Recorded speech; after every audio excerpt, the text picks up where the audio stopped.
So, hello guys, what's up? It's me again, si Alicia nyo, at nagbabalik ulit para sa ating panibagong video. Alam niyo mga minamahal, hindi ko talaga, hindi ko talaga maiwasang hindi matawa sa ginawa ni Philip Salvador, ni Ipe. Biruin nyo, nagwala ang lolo ninyo. Kung makikita nyo tong video na to, anyway, ipi-play ko tong video ni Philip Salvador. Nagwawala, mga minamahal. Gusto ko na lang sabihin, Kat! Tama na yan, Kat! Magaling ka na, pasok ka na sa pagiging artista. Artista na pala itong si Philip Salvador, naalala ko. Anyway, panoodin nyo tong video ni Philip. Nagwawala. Tingnan nyo, mala, Nora Honor, yung atake. Panoodin ninyo.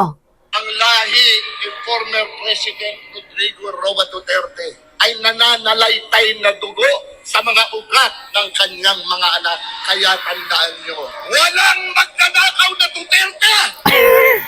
Wala! Inaakusahan nila, hindi man diretso, inaakusahan nilang nagnanakaw ang ating Vice President. Ito naman nasasabihin ko, walang magnanakaw na Duterte. Wala! Walang magnanakaw na Duterte! Ang laban.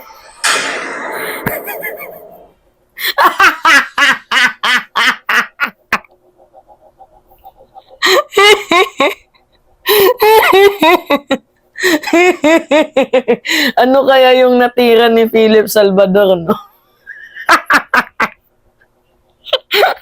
Kakasama mo sa mga Duterte, parang naging bangag ka na. Walang magnanakaw na Duterte!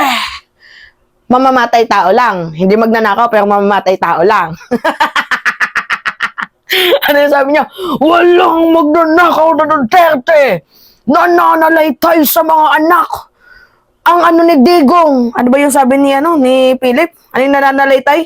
Nananalaytay sa dugo at sa mga ugat ng kanyang mga anak. Tandaan ninyo, walang magnanakaw na Duterte!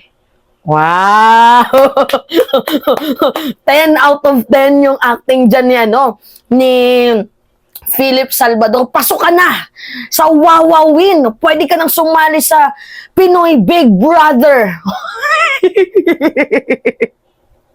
Utangin nang yan. Anong nangyari dito kay Philip Salvador? Parang kay Nora Honor, no? Walang himala! Anyway, okay.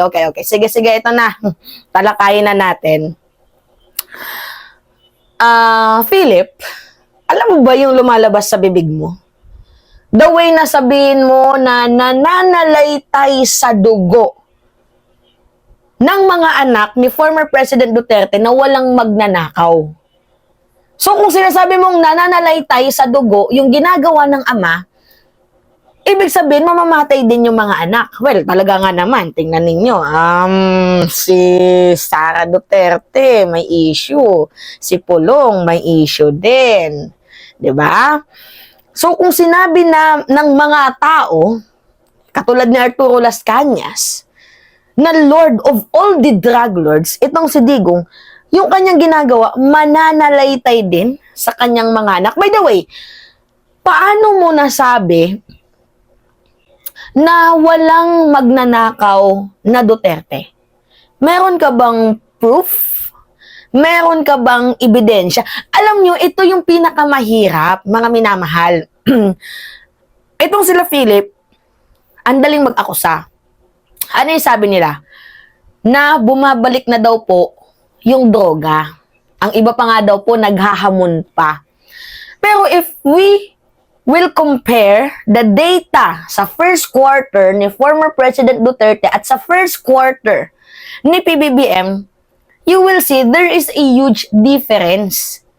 Mas madami ang sumuko, mas madami at mas malaki yung numerong ibinaba ng mga gumagamit sa panahon ni PBBM versus sa panahon ni former President Duterte na partida, meron silang war on drugs noon. Si BBM, meron din namang war on drugs, pero hindi yung the way na merong patayan, the way na merong AJK, 'di ba? Yung may patukhang-tukhang effect. Kung nakaya nga ng administrasyon na matiwasay, tahimik, yung war on drugs, silent lang yung atake. Bakit hindi nagawa ng dating administrasyon, or else it is just a smoke screen lamang? Kasi according to Arturo Las Cañas, Edgar Matubato, Arshirto, si Digong daw po ay di umano Lord of all the drug lords. At pinapatay daw po di umano ni former President Duterte yung mga kakompetisyon nila sa droga. By the way, going back sa ating topic, yan na nga yung mahirap eh. Yung nag-aakusa kayo, pero wala kayong ebidensya. Ngayon naman, yung moral lesson dito, pinupuri nyo si Duterte, pero wala din naman kayong sapat na ebidensya. Okay, papurihin ninyo yung build ni Digong. Yung 15 big infrastructure niya, tapos 4 lang yung nagawa. Purihin nyo yon. Kasi makikita natin literal. Pero sasabihin yung walang magnanakaw ng mga Duterte, tapos nakikita natin, ang laki ng confidential funds ni Sara Duterte, ang laki ng confidential funds ni Pulong, ang laki ng confidential funds ni former President Duterte ng kanyang mga anak. Parang, niloloko mo ba kami ng harap-harapan? Hindi ah. Uy, Pi, gising-gising din pag may time. Iisa na nga lang din yung plataforma mo, hindi mo pa kayang ipaglaban. Peace and order daw po, mga minamahal. Pero hindi niya naman kaya. Kung hindi niya kaya, e-execute. Hindi niya alam kung paano e-execute. Kung saan magsisimula, yung peace and order na yan. Yan yung mahirap eh. Ang tagal mong pinag-isipan kung tatakbo ka. Tapos ngayon na tumakbo ka, yung plataforma mo, yung iisa lang, hindi mo pa kayang i-execute kung paano at saan sisimulan. Nung tinanong, ano yung platform mo? Peace and order lang po, wala nang iba. Ngayon, nung tinanong, paano mo to execute? Basta peace and order lang po. Well, ano pa nga ba nga asahan natin sa isang artista lamang? Literal na artista lang, pero walang laman. Kaya nga sabi ko sa inyo, mga minamahal, ano yung magiging laban ni Ipe, ni Philip Salvador? Nakakaloka. Pinuno na ng artista yung Senado, dadagdag pa kayo ng kupal. Kupal ka ba? Parang sinumpong si Ipe ng ng sakit habang nag-i-speech. Walang magdadakaw na Duterte. Pero mamamatay tao, meron. Grabe, ang lakas sumipsip ni ni Ipe. Ang lakas sumipsip ni Philip. Kaka-babe. Kahit sino maluloka. Walang magnanakaw na Duterte. Utang inang yan. Saan kaya ni Ipe nakuha yung na yan, mga binibitawang salita niya? Na-I-jude something ba sa kanya lat brains? Gigil mo ko. Bago sana magsalita, i-prove mo muna na totoo. Hindi nga pumapirma sa bank waiver ni Trillanes na challenge ni Trillanes. Ngumawa at umiyak nga doon sa hearing eh. Di ba? Sinabihan niya pa si Trillanes, lulo mo. Tapos sabihin mo walang magnanakaw. Eh bakit nati-trigger? Every time na pinag-uusapan yung bank waiver. Ano ba naman yan? Para naman kaming, yan talagang pinakayo ko eh. Yung niloloko tayo ng harap-harapan eh. Philip naman, kung gusto mo mangampanya, ikampanya mo na lang yung sarili mo. Huwag mong gamitin yung kasikatan ni Digong kasi yung kasikatan niya, negative.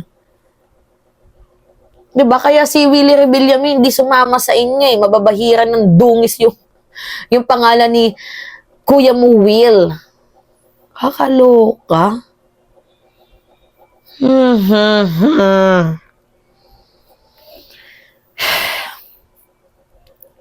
Kayo, ano yung masasabi nyo dito sa statement ni Philip Salvador? Anyway, mga minamahal, pahingi lang po ako ng likes. Like nyo tong video na to. Tapos, i-comment ninyo. Bombahin nyo ng comment itong statement ni Philip Salvador. Binabasa ko yan, mga minamahal. Tapos, i-click nyo yung subscribe. diba? At notification bell para lagi kayong updated sa ating mga banatan, sa ating mga totoong balita, sa mga totoong kaganapan, mga news na bago, diba? Para lagi kayong maging updated at makarinig ng mga opinion ng isang Gen Z na katulad ko. Kasi sabi nila, ang kabataan ay pag-asa ng bayan. So dahil ang kabataan ay pag-asa ng bayan, huwag kayong makinig dito kay Philip. Kupal yan eh. Diba? Anyway, yan lamang po. It's me again, si Alicia nyo, at nagbabalik ulit para sa ating panibagong video. Maraming salamat, mga minamahal.